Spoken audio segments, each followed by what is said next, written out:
दोस्तों, हमने इंसान और कुत्तों के रिश्ते पर बनी अब तक कई बेहतरीन फिल्म देखी है। इनमें हाची, चार्ली 777, बेंजी जैसी कई फिल्में शामिल हैं। ऐसे में ओह माय डॉग फिल्म इंसान और कुत्ते की वफादारी की दो दिलचस्प कहानियां साथ लेकर चलती हैं। तो आइए जानते हैं कैसी है ये फिल्म। दोस्तों, कुत्ता सिर्फ घर में घूमने वाला पेट नहीं होता, वो घर का वो सदस्य होता है जो बिना एक शब्द बोले आपकी खुशी समझ लेता है, आपके दुख में चुपचाप पास बैठ जाता है और जरूरत पड़े तो आपके लिए दुनिया से भिड़ भी जाता है। इसीलिए जब घर का दरवाजा गलती से खुला रह जाए और आपका प्यारा दोस्त भाग जाए तो उसकी तलाश सिर्फ एक जानवर को ढूंढना नहीं होती, वो बेचैनी होती है जो इंसान को सड़क सड़क अपने सबसे वफादार साथी का नाम पुकारने पर मजबूर कर देती है। ओ माय डॉग इसी रिश्ते की गर्माहट, डर, दर्द और वफादारी को एक मिस्ट्री ड्रामा के अंदाज में पर्दे पर लेकर आती है। फिल्म की कहानी दो अलग अलग राज्यों असम और बिहार में चलती है और दोनों कहानियों को जोड़ता है एक बेहद खास रिश्ता इंसान और कुत्ते का।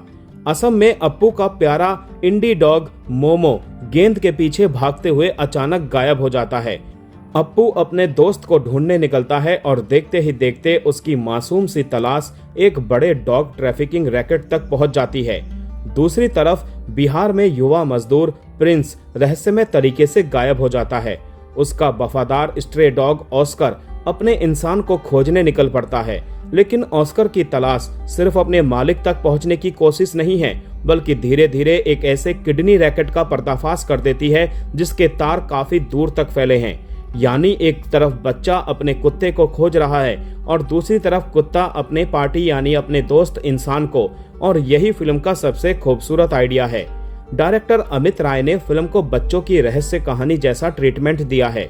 कहानी में सुराग है, संदिग्ध लोग हैं, शातिर पुलिस वाले हैं और उन्हें जोड़ने वाला एक मासूम सा बच्चा भी है। अप्पू रूबिक क्यूब खेलते खेलते इतना तेज दिमाग लगाता है कि सीसीटीवी फुटेज, ऑनलाइन पेमेंट और एक ट्रीट पैकेट जैसे छोटे छोटे सुराग जोड़कर वो किडनैपर्स तक पहुंच जाता है।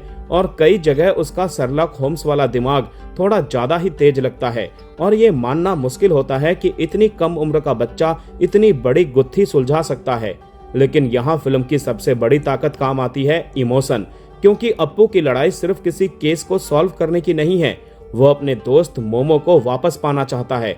और जब फिल्म आपको इस रिश्ते से जोड़ देती है तो आप कहानी की कुछ सुविधाजनक बातों को नजरअंदाज कर देते हैं। मेरे लिए फिल्म का सबसे मजबूत हिस्सा ऑस्कर की कहानी है। प्रिंस एक गरीब और हाशिए से आने वाला लड़का है। जब उसका पिता सुनता है कि उसके बेटे का अपहरण शायद ऑर्गन ट्रैफिकर्स ने किया है तो उसका सवाल दिल तोड़ देता है, क्या एक किडनी पर इंसान जिंदा रह सकता है? जवाब हाँ में मिलता है और पिता राहत की सांस लेता है। ये छोटा सा पल फिल्म के पूरे सामाजिक दर्द को सामने रख देता है। जिस इंसान के लिए अपने बच्चे की जिंदगी से ज्यादा जरूरी ये जानना हो जाए कि उसका बच्चा एक किडनी के साथ जिंदा रह सकता है या नहीं, वहां गरीबी की भयानकता समझ आती है। इसीलिए ऑस्कर की कहानी सिर्फ डॉग अपने मालिक को ढूंढ रहा है वाली कहानी नहीं रह जाती। इसमें गरीबी, शोषण, अपराध और इंसान की मजबूरियों की परतें भी जुड़ जाती हैं। फिल्म को सैकड़ों असली कुत्तों और रियल लोकेशंस पर शूट किया गया है, जिसकी वजह से इसमें एक रॉ और रियल फील आती है। मैट हर्बई की सिनेमेटोग्राफी कई जगह बेहद खूबसूरत है। खासकर पूर्णिमा की रात में ऑस्कर का चांद की तरफ देखकर हुआ हुआ करना किसी ग्राफिक नॉवेल के फ्रेम जैसा लगता है। ऐसा लगता है जैसे वो अपने भीतर छिपे किसी पुराने शिकारी पूर्वज की ताकत को बुला रहा हो। एक और खूबसूरत विजुअल में ऑस्कर एक गोल वीरान मैदान में बैठा नजर आता है और कैमरा धीरे धीरे उस सर्कुलर फ्रेम को चांद की सफेद गोलाई में बदल देता है। एडिटर सुवीर नाथ की एडिटिंग भी फिल्म को संभालती है, हालांकि थोड़ी और शार्प हो सकती थी। असम में अप्पू और बिहार में ऑस्कर की कहानियों के बीच कट करना काफी स्मार्ट तरीके से किया गया है। और सबसे बड़ी बात, ऑस्कर की परफॉर्मेंस, उसकी आंखों की मासूमियत, मदद के लिए उसकी बेचैनी, गुर्राना, दांत दिखाना और अपने इंसान को खोजने की जिद। फिल्म में वो सिर्फ कुत्ता नहीं है बल्कि बकायदा एक लीड कैरेक्टर है। फिल्म भले ही एक बच्चे और कुत्ते के कंधे पर चलती हो, लेकिन पंकज त्रिपाठी और पवन मल्होत्रा, राजेश शर्मा जैसे कलाकार इसे सपोर्ट करते हैं। पवन का पंजाबी आरटीओ वाला किरदार अपनी चिड़चिड़ी लेकिन मजेदार अदाओं से कुछ हल्कापन लाता है। पंकज एक ऐसे टीचर के किरदार में है जो प्रिंस के दोस्तों को उसे खोजने में मदद करता है। हालांकि उनका रोल काफी सीमित है और उनके पुराने हल्के फुल्के कॉमिक किरदारों की याद दिलाता है। वहीं बाल कलाकार माही राय ने भी पूरे आत्मविश्वास के साथ काम किया है। फिल्म का सबसे बड़ा कमजोर पक्ष इसका पेस और लॉजिक है। कहानी कई जगह इतनी लंबी खिंच जाती है कि इंटेंस ड्रामा होने के बावजूद एंटरटेनमेंट वाला मजा थोड़ा कम हो जाता है। फिल्म अगर कुछ जगहों पर ज्यादा टाइट होती तो असर और जबरदस्त हो सकता था।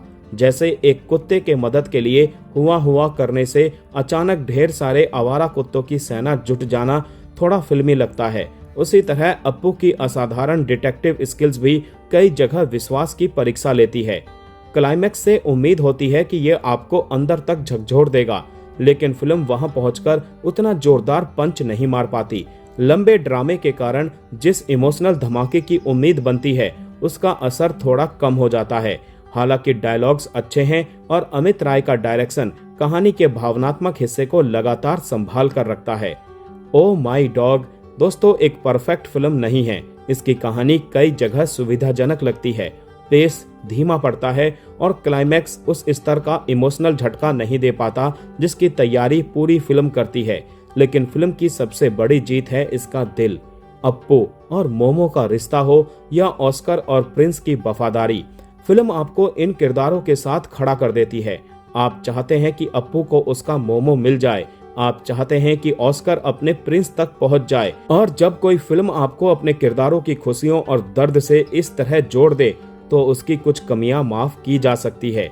कुत्तों को सिर्फ पेट समझने वालों के लिए यह फिल्म शायद एक मिस्ट्री है, लेकिन जिन्हें डॉग अपना परिवार लगता है उनके लिए ओ माई डॉग एक इमोशनल सफर है।